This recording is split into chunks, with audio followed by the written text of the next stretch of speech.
Now the next topic is the point of intersection, exercise 4.4. We are doing the exercise by topic, so that you can know how much topics. There are only 3 topics in this exercise 4.4. First is the point of intersection. These two lines are given. You have done it before, but the new thing is that the name of this solving the equations. These two equations are given. You want to find the point of intersection, means if the two lines are cutting each other, then at what point they meet, point of intersection. If there is one line, this is x minus 2y plus 1, and if this is the second line, 2x minus y plus 2, this is the point of intersection of two lines. How do we calculate it? We have calculated it. We will equate the coefficient, or in linear form we can take the value of x from one equation and put it in the second. Both methods can be followed.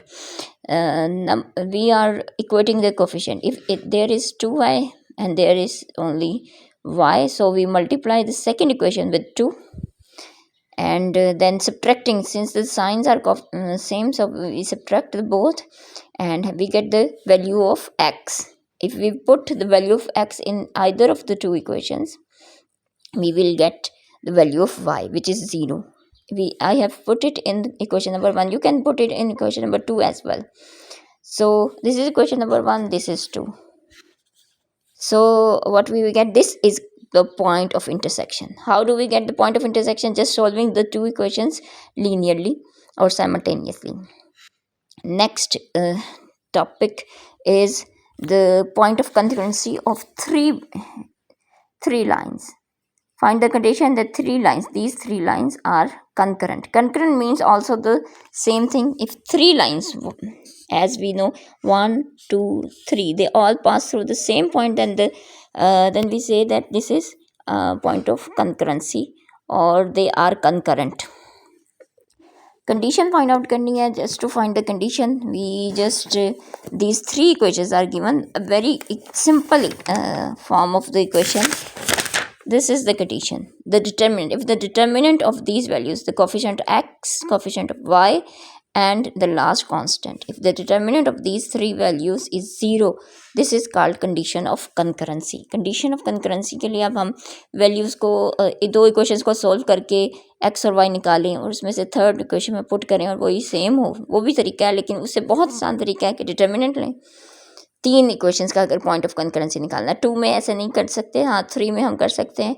अगर answer 0 है तो lines concurrent हैं, और अगर answer 0 नहीं है तो lines are not concurrent. You can solve question number this condition of concurrency mostly is asked in paper. So the question number 4, 5, 6, 7. Don't do the question number 7. This is very long. Ortho, center, centroid. In this we also calculate the point of concurrency, but this doesn't come most often. So just calculate question number 8, question number 9, question number 17, question number 16.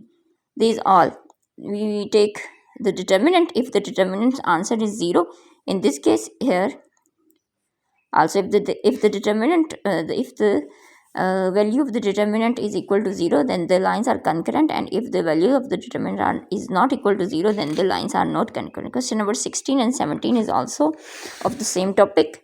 In question number 8, they have said there are 3 equations. These 3 equations, find if they meet at a point, means if they are concurrent, find the value of p. 1, 2, the 3 equations, we write it in the form of the determinant. We solve the determinant as we evaluate a 3 by 3 matrix. How do we simplify it? 2 minus 8 plus 5 p. The same method as we use in first year by solving a 3 by 3 determinant, we can find the value of p if we put it equal to 0. If the determinant of the 3 by 3 matrix is equal to 0, then the lines are concurrent, and if the lines are concurrent, then the value of p is this. So I have told you the question. Now I'm sending the question numbers. Solve it and send it to me back.